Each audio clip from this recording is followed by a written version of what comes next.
किसी व्यक्ति ने सज्जन जी के पास प्रश्न भेजा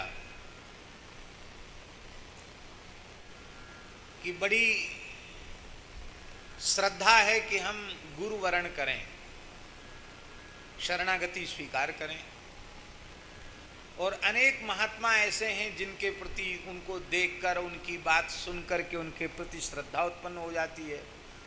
फिर मन में थोड़ा एक संकोच होता है कि कहीं ऐसा न हो कि हमारा निर्णय जल्दबाजी का निर्णय हो और बाद में फिर हमारी श्रद्धा सुरक्षित न रह पावे। तो ऐसी स्थिति में हम गुरु का चयन कैसे करें, यही प्रश्न है कि नहीं। हम गुरु का चयन कैसे करें, कैसे करें कि गुरु को कैसे पहचानें।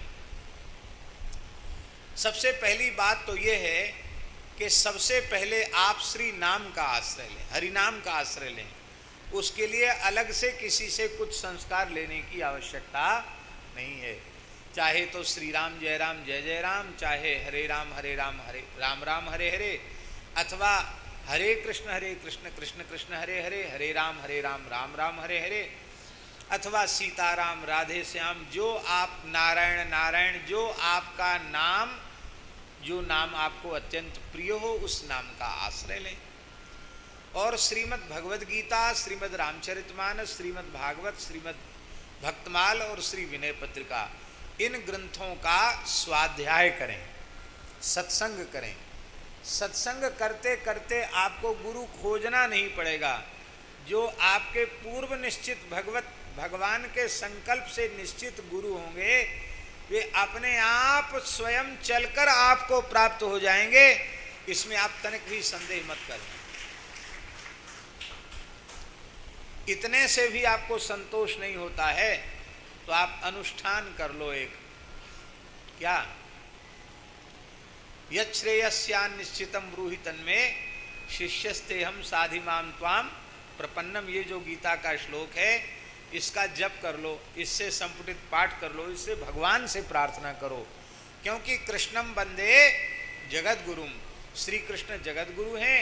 हे श्री कृष्ण, आप जगत गुरु हैं, आप ही कृपा करके हमारा मार्गदर्शन करें कि किस महापुरुष को गुरु रूप में हम स्वीकार करें। और हो जाएगा, आप हमारी बात पर विश्वास करें। एक साधक ने गिरिराज जी की परिक्रमा आरंभ की इसी भाव से कि हमको गुरु जी की प्राप्ति हो जाए।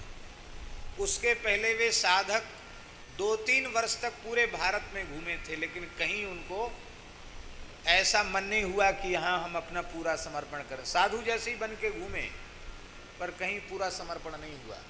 अंत में गिरिराज जी आए और गिरिराज जी में श्री गिरिराज जी की परिक्रमा करने लगी। गिरिराज जी ही मार्गदर्शन करें। केवल 7 दिन हुए थे भैया जी परिक्रमा करते करते, परिक्रमा में ही रहते, थक जाते तो सो जाते, फिर नहाए धोए। और गिरिराज जी की दया से भूखा तो कोई मरता नहीं गिरिराज जी में। एक ब्रजवासी बालक ने कही, घरवाले ने कही हमसे कि महाराज जी आए समझा दो बालक को, ये दिल्ली में बहुत अच्छी नौकरी लगी, छोड़ के गिरिराज जी में चलो आयो, ये फिर से नौकरी करे। हमने समझाया उसको। वो गिरिराज जी का बालक बोला बाबा अब आप ही बताओ, सुअर तो दूध है पी रहे हैं, गिरिराज जी पे तो एक दूध चढ़ रहा हो कि सुअर पी रहे हैं, और गधा पंजीरी खा रहे हैं, पूड़ी हलवा खा रहे हैं। तो सुअर और गधान को पेट भरवे वारो हमारो गिरिराज बाबा, हम ब्रजवासी ब्राह्मण हमें का भूखों मार डाले गो, हम कहूँ नहीं जा रहे, यही जो कछु काम होगा उसे ही कर लेंगे। एक रात्रि भी गिरिराज जी से बाहर रहना मुझे सहन नहीं है। हमने कहा बहुत बढ़िया बालक, इसको कुछ मत बोलो, यही कछु काम धंधो करवाए दो। गिरिराज जी सबका मनोरथ पूरा करते हैं। 7वें दिन परिक्रमा करते करते वे नारद कुंड पे आके दिन में सोए। वो व्यक्ति हैं, हम उनका नाम जानकर नहीं ले रहे हैं। वो लेट गए और शास्त्री जी दिन की बात, दिन में धूप हो गई थी, तो वहीं नारद कुंड है ना, जब अपने राधा कुंड से आते हैं तो ऐसे चलेंगे तो बाईं तरफ नारद कुंड है। तो नारद कुंड पर जाकर वो सो गए। जैसे ही सोए तो देवर्षि नारद जी का दर्शन हुआ। हाथ में वीणा है, गौरवर्ण है, द्वादश तिलक धारण किए हुए, पीताम्बर धारण किए हुए नारद जी नारायण नारायण नारायण वीणा में बजा रहे हैं। तो उन्होंने स्वप्न में ही अनुभव किया कि शायद नारद जी हों। उन्होंने पूछी, आप क्या नारद जी? बोले हाँ हम नारद जी हैं। तो आपने कैसे कृपा करी? तो नारद जी बोलते हैं कि तुम गुरु की खोज में गिरिराज जी की परिक्रमा कर रहे हो तो हम बताने आए हैं। यहाँ चकलेश्वर महादेव के निकट कनक भवन आश्रम है, वहाँ बाबा श्री गणेश दास जी महाराज हैं, वे इस समय के समर्थ सदगुरु हैं।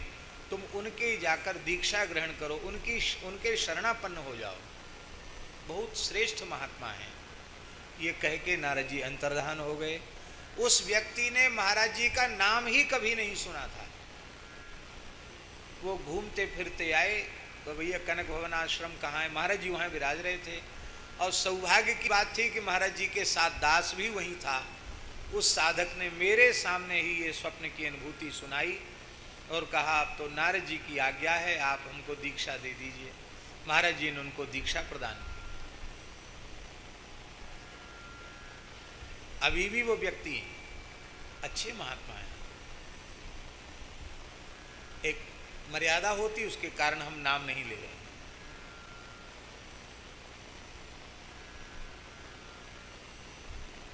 यह हम इसलिए बता रहे हैं कि आपके भीतर तीव्र व्याकुलता होगी तो श्री नारदादि सिद्ध संत कहीं गए थोड़े ही हैं, यही हैं, वे तुम्हारा मार्गदर्शन करेंगे। लेकिन स्वयं हड़बड़ी मत करो। एक और घटना सुना देते हैं।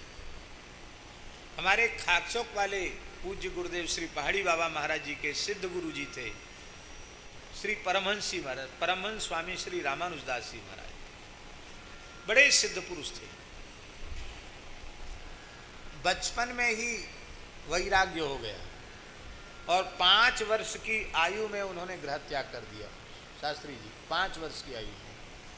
और उधर पटना के आसपास ये जो हरिहर क्षेत्र है, हरिहर क्षेत्र है ना, तो हरिहर क्षेत्र का उनका जन्म था, ब्राह्मण कुल का जन्म था। वहाँ से पैदल चलकर वो अयोध्या जी आ गए। और अयोध्या जी में एक माझा जगह है सरयू किनारे, वहाँ माझा में एकदम झाऊ के घनघोर जंगल में बैठ करके वो राम राम राम राम राम राम राम राम राम राम राम राम ऐसे करने लगी आंख मूंद के। कितने वर्ष का बालक?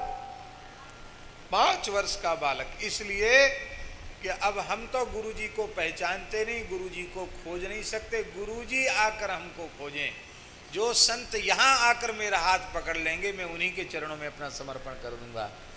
एकांत में बैठकर राम राम करने लगे। तपसी जी की छावनी में एक महापुरुष रहते थे, अभ्यागत संत थे, और वो संत निरंतर नाम जप करते थे, भगवत साक्षात्कार संपन्न थे। हनुमान जी प्रायः उनके निकट प्रत्यक्ष रहते थे। तो सवेरे 3 बजे का समय था, हनुमान जी की आवाज़ सुनाई पड़ी उनको, श्री राम जय जय राम, श्री सीताराम। नेत्र खोले तो साक्षात हनुमान जी खड़े। जय जय, आज तो सवेरे सवेरे आपका दर्शन हो रहा है, कैसे? तो उन्होंने कहा कि जाओ, माझा में अमुक जगह एक बालक बैठकर राम नाम का जप कर रहा है, उसे विधिवत विरक्त दीक्षा प्रदान करो।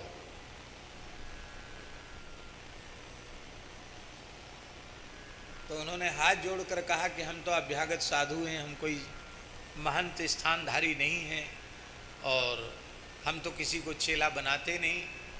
हनुमान जी ने कहा मेरी आज्ञा है, किसी को नहीं बनाते पर उसको बनाओ, तुम गुरु बनकर धन्य हो जाओगे। जाओ उसको शिष्य बनाओ, मंत्र का उपदेश करो। तो वे गए, शास्त्री जी सरयू जी में स्नान किया और स्नान करके हाथ में ब्रह्मपात्र कमंडल और खोज रहे बालक को। देखा तो एक बालक बैठ करके झाड़ी में राम राम राम राम राम राम आपने आवाज दी और बालक का हाथ पकड़ा, बालक ने चरणों में प्रणाम किया, बोले स्नान करो सरयू जी में। सरयू जी ने निकट ही सरयू जी में स्नान कराया। स्नान करके अलग से कहीं से कोई वहाँ नहीं था चंदन वगैरह, वहीं से जो है सरयू जी की रज लेकर के मस्तक पर ऊर्ध्वपुंड लगा दिया और अपने जटा में से एक तुलसी का हीरा निकाल के और उसी को धागे में पिरो करके गले में हीरा बांध दिया। बोले जाओ, हो गई दीक्षा, हो गई। परम सिद्ध पुरुष थे परमहंस स्वामी श्री रामदास। जीवन की विचित्र विचित्र घटनाएं। कहने का आशय ये है कि आप साधन करो, सत्संग करो, सद्गुरु की प्राप्ति भगवान के अनुग्रह से आपको सहज हो जाएगी। बस आपका अपना विवेक अवश्य होना चाहिए, और वह विवेक बिनु सत्संग विवेक न होई, राम कृपा बिन सुलभ न सोई।